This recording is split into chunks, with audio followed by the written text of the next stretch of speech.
Hi, welcome to our next item in elasticity. This time I'm going to talk to you about strain compatibility conditions. Okay, so let's just quickly summarize. The current position x of a body is given by defining the displacement function u of capital X. So we have little x equal to capital X plus u, which is phi of x. The local deformation is related to the differential of the final position. All of these things you know, but I'm just listing quickly. Dx equal to capital Dx plus h times capital Dx, which is f times dx. We have seen this, we have beaten this to death, but you should be somewhat familiar on this. H is the Jacobian of the displacement vector, and its components are given by ui comma j. The shape changes in lengths and angles are given by the C matrix, you remember, which is equal to I plus h transpose plus h transpose h. Diagonal terms give the square of the stretch ratio of the axial line elements, and the off-diagonal terms gives information about the cosine of the final angles. We have, again, so the C is called the squared stretch matrix or the Cauchy-Green stretch matrix. For small deformations, this can be simplified. The extension ratio and the change in angle can be approximated by E. Eij equal to 1/2 ui comma j plus uj comma I. Symmetric matrix. Okay, this much we all know. So we are now going to look at this integration problem. What do I mean by that? So if you are given a function u of x, which is three scalar functions, it is easy to go from u of x to du equal to h dx, because all you have to do is just differentiate. On the other hand, if you're given h of x, which is 9 functions of x, to go from du equal to h dx to u of x is not a matter of simple integration. You cannot just integrate it because there are 9 functions input, there are only 3 functions output. I'll show you what will happen geometrically. So to see what happens if you specify u of x, I have a simple triangular element. All the corners displacement has been specified. So when you do that, you will deform the body. You can see I've got a deformed shape. But couple of things to notice, that there is cooperative motion. Edges stay intact and aligned. No jostling between neighboring triangles. No overlaps or gaps. Can you see? Nothing has happened. Edges still are the same. Connections are still all the same. All of this. We roughly say topology is not altered. On the other hand, if you specify h of x, whatever you like, then what will happen is that each triangle will deform according to its own value of h, and you'll get chaos. Every triangle goes its own way. Gaps and overlaps and all these things show up. So this is what happens if you just try to give any h and try to get u. You will not be able to do that. This is what gives you the need for compatibility conditions. So first question is, why do we want to know? Why can't we always do with the displacement and get and make sure that you get h? There's a reason. For many practical applications, we want to know the stresses for failure analysis. Really, I am interested in the stresses. We don't usually care about the displacements of almost rigid bodies because we know it's almost rigid. There are cases in which we do, but most of the time we don't care.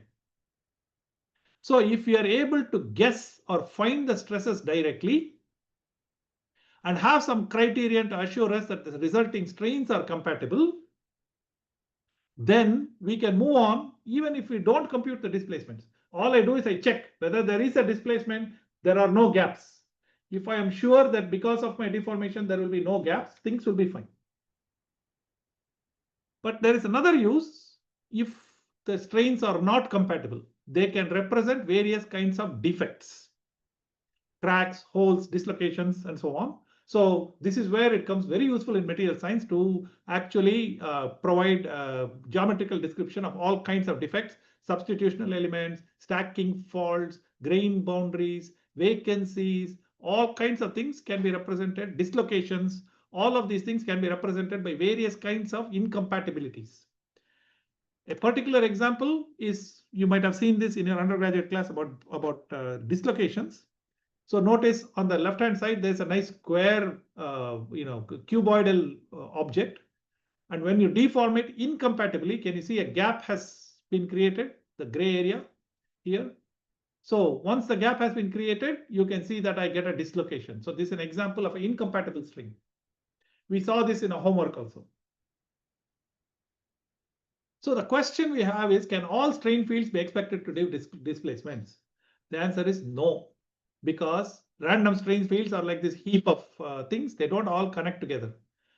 The kinds of strains that we're interested are those that actually connect together in a proper way, like a jigsaw puzzle, so that they all get properly done.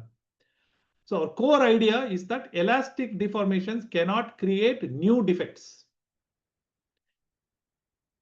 So this is what is going to be there in our class. Okay. So in order to find the conditions for which you don't create new defects, you need a key result from mathematics. It is very simple. All conditions of compatibility in any field are results of a simple idea that the cross derivatives must be equal. D squared f dxi dxj must be equal to d squared f dxj dxi. This is the reverse of this is called the cross derivative theorem, or what is called the Stokes generalized Stokes theorem. So I will write it in a way that is useful to us. In any simply connected region, i.e. regions that have no donuts or handle loops. You can think of like a coffee cup as a handle. That kind of thing should not be there. The exact definition, you can go look it up on Wikipedia or ask ChatGPT or something. Okay. So for any vector v with components vi, if all the cross derivatives are equal, that is vi comma j equal to vj comma I, then that is, if the curl of v equal to 0, then there exists a scalar function phi such that v equal to grad phi. So in math speak, this says if curl of v equal to 0, it is equivalent to v equal to gradient of phi. For any vector v with components vi, if the divergence is 0, then the curl of another vector, then it is the curl of another vector. That is, if divergence of v equal to 0, then v is curl of w, where w is some other vector. We will have heavy use for it in 2 dimensions, and in 2D both of them reduce to the same condition. If v1 comma 2 equal to v2 comma 1, then there exists a scalar phi of x comma y such that v1 equal to phi comma 2, v2 equal to phi comma 1. So mathematics of string, if you are given a general Jacobian matrix H, when can it be obtained as a gradient of a displacement vector? So we will understand how this works. Given H, when is it equal to gradient of u for some vector u? So that is, when is hij equal to ui comma j? So let us say I'm given this matrix, H is 3x squared y, 3x cubed y squared, 2xy, 2xy, like this. I want to find a vector u of x such that ux comma x, ux comma y is ui comma x, uy comma y, that matrix equal to H. To see this thing, notice we need to look at it row by row. So if you look at the first row, can you see that the first row in H must be gradient of u of x? Ux comma x, ux comma y is first row. Second row must be gradient of uy. Right? So the condition for these 2 things to be gradients is that each row of H cross derivatives must be 0 or the curl must be 0. So in our particular case, if you compute the cross derivatives, you find that the cross derivatives are not 0. H11 comma 2 is not equal to H2 comma 1, H12 comma 1. So what happens is that this particular H is incompatible. It will give you some kind of dislocation, some kind of holes, all kinds of things.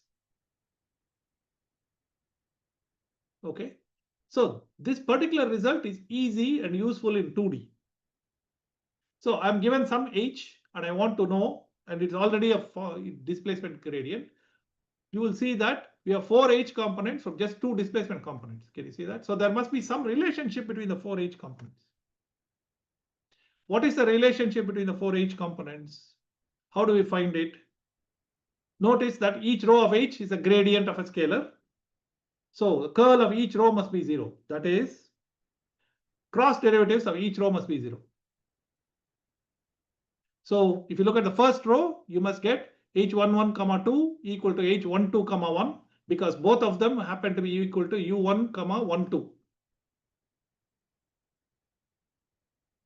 Similarly, h21 comma 2 and h22 comma 1 must be equal because both of them must be equal to u2 comma 12. And since cross derivatives are equal, these 2 things must be equal.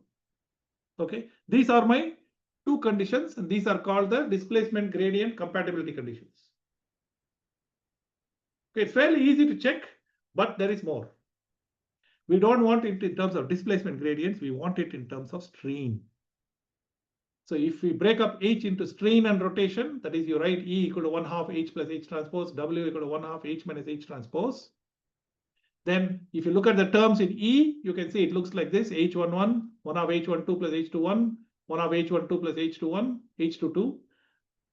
And W looks very simple. It has only one non-zero term, W12, which is 1/2 H12 minus H21. The other one is minus W12. So it is super simple.